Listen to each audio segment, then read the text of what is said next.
O PP da Pobra denuncia novamente o mal estado no que se atopa a pasarela de madeira do Paseo da Pedra da Moura. A estrutura está totalmente deteriorada polo paso do tempo. Nalgúns tramos faltanlle táboas e parte da baranda está caída, poñendo en serio risco a seguridade das persoas que poidan transitar polo paseo. Dende o PP cargan contra o executivo local, o que acusan de deixadez e de falla de xestión, por non acometer as labores propias de mantemento desta infraestructura durante estes anos. A la vista está que el nivel de mantenimiento esto no es cosa de un año, ni de dos, ni de tres, sino que, oye, es cierto que es un material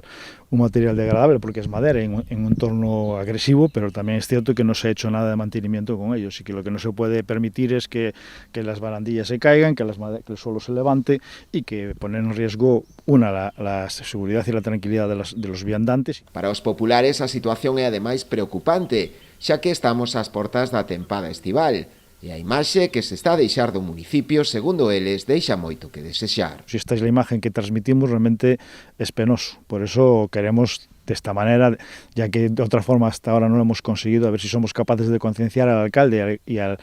concejal de mantenimiento y al equipo de gobierno que realmente se preocupen de mantener, cuidar aquello que han recibido y que no son ni siquiera capaces. Ya somos conscientes de que no son capaces nunca de hacer nada nuevo, que no han hecho ninguna actuación y ninguna inversión significativa en nuestro ayuntamiento que sirva para dinamizarlo y hacerlo progresar, pero al menos que lo mínimo que deben hacer es tener las calles limpias, las pasarelas en uso y en perfecto estado de mantenimiento para garantizar la seguridad de las personas y para poder disfrutar de un entorno maravilloso que tenemos en nuestro pueblo.